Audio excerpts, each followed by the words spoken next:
Hey, ladies and gentlemen, this is Carmine Sabia for Explain America with breaking news from New York Senator Charles Schumer about the future of his political career. Before we get started, as always, guys, it really helps us if you like, comment, share, and subscribe right down there below.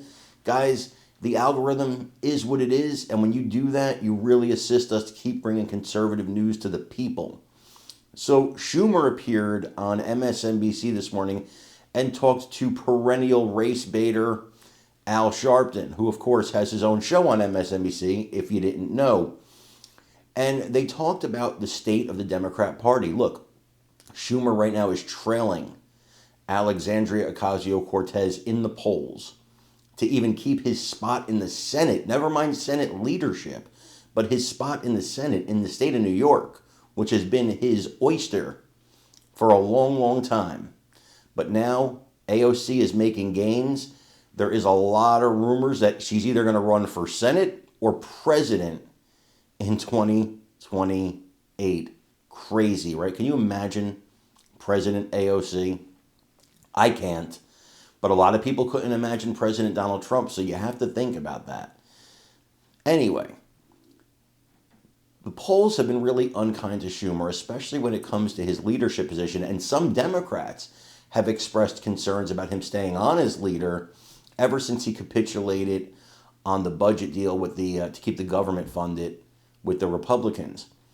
Well, Schumer gave his answer about whether or not he's going to stay as the leader of the Democrat Party in a blockbuster interview on Sunday on MSNBC with Al Sharpton. And what he said may surprise you.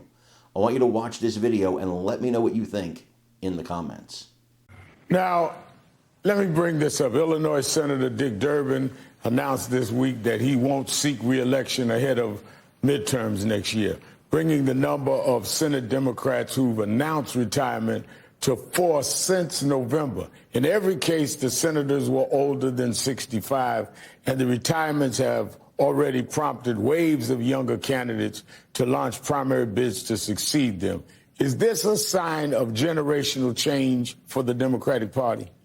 Well, there's always generational change and people always retire. But look, our Democratic Party, we are united, our Democratic caucus, in fighting what Trump is doing on rule of law, on this reconciliation bill, on tariffs. Next week, we'll bring a bill up to the floor of the Senate, which we're allowed to do, which would repeal these tariffs. We'll see if we can get some Republicans to go with us. When we brought a bill last week to the floor on Canada tariffs, 4 Republicans voted with us, and it passed. The Republicans, seeing that how bad Trump is and how unpopular, you've seen these polls, I'm sure, that came out yesterday, his numbers are plummeting, they're getting afraid to embrace him. And that's going to be a good sign, because early on they just went along with anything he did.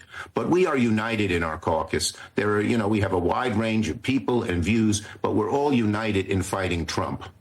Now, staying with that, Senator, as the party contemplates its future, you yourself has faced recent calls to retire or at least step down as Senate Democrats leader. You said you're staying put. Tell our audience why. Would you explain that, please? I'm staying put because I have been able to unite my caucus in a very strong fight against Trump. And that's what we have to do. And I'm doing it every day in every way. Just last week, I went to 6. We have 7 Republicans in New York State.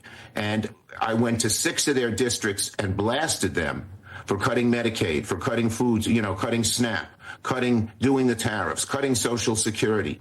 And it's really hurting them. So I am raring to go. I have as much energy as anybody, and I'm fighting hard and good. We're doing the good fight, Brev.